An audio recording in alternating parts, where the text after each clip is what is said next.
Donc voilà pour ce skewer là. On va passer maintenant au prochain. On reviendra sur lui peut-être un petit peu plus tard. Donc le deuxième, vous voyez qu'on a ici deux angles de prise de vue. Et on voit qu'on a du son qui module pour les deux. On a donc cette interview qui a été filmée à deux caméras. Donc on va profiter du fait d'avoir ces deux angles pour ensuite pouvoir faire un montage, ce qu'on appelle en multicam. Donc pour ça, il va falloir commencer par synchroniser ces deux vidéos. Donc je sélectionne ma vidéo principale, mon angle qui est celui que j'utiliserai probablement le plus. Le deuxième, je sélectionne donc les deux, clic droit, créer une séquence source à caméra multiple. Je vais pouvoir donner un nom à la séquence qui va être créée, qui s'appelle donc Julien. Et ce qui est intéressant, c'est que je vais choisir le point de synchronisation, la manière dont la synchronisation va s'effectuer. Donc si j'avais déclenché mes deux caméras ensemble avec une télécommande, j'aurais pu choisir ici le point d'entrée. Idem pour le point de sortie, si les deux s'étaient arrêtés vraiment de manière très synchrone. C'est pas mon cas. Si les deux caméras étaient genlockées avec le même timecode, j'aurais pu choisir de me baser sur le TC. Ce n'est pas mon cas non plus. Le skewer ayant fait un clap, je pourrais très bien aller mettre une marque, ajouter un marqueur sur mes vidéos au moment du clap, histoire de baser la synchro sur ce moment-là. Mais ce qui va être encore plus simple pour moi, c'est de baser la synchro sur l'audio, puisque comme j'ai un son témoin, eh bien c'est Premiere Pro qui va aller analyser le contenu de mon audio, repérer les formes d'ondes pour établir lui-même la synchro.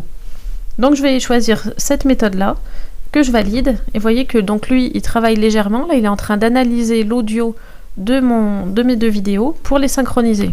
Et quand je double-clique ici, vous voyez que en lecture, j'ai donc les deux vidéos qui ont été parfaitement synchronisées. Vous voyez qu'il n'y a pas du tout d'écart, de désynchro entre les deux.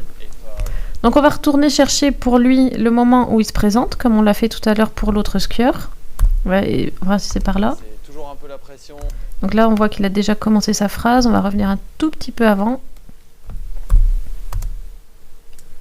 Bonjour, ici c'est Julien Régnier, je viens de Et en appuyant sur L, je vais aller lire plus vite. C'est toujours un peu la pression de revenir ici en tant que capitaine, pour sélectionner l'équipe et aussi motiver les troupes, mais c'est vraiment cool et c'est super bien de revenir ici à Darmat, il y a des montagnes exceptionnelles, c'est toujours très beau. Voilà, on va prendre cet extrait-là et je vais l'envoyer sur la timeline de deux manières. Donc déjà la première ici, vous voyez que ça me fait un module qui est complètement groupé, qui pour l'instant m'apparaît comme un bloc unique. Donc je vais commencer par le réenvoyer d'une autre manière, en décochant le bouton qui est ici, qui me permet de vous montrer donc ce qu'il a fait, à savoir que j'ai ici donc mes deux pistes vidéo les unes au-dessus des autres. Vous voyez que quand j'en masque une, j'ai l'autre qui suit en dessous. Donc ça me permet de vérifier la synchro. Et j'ai mes deux pistes audio.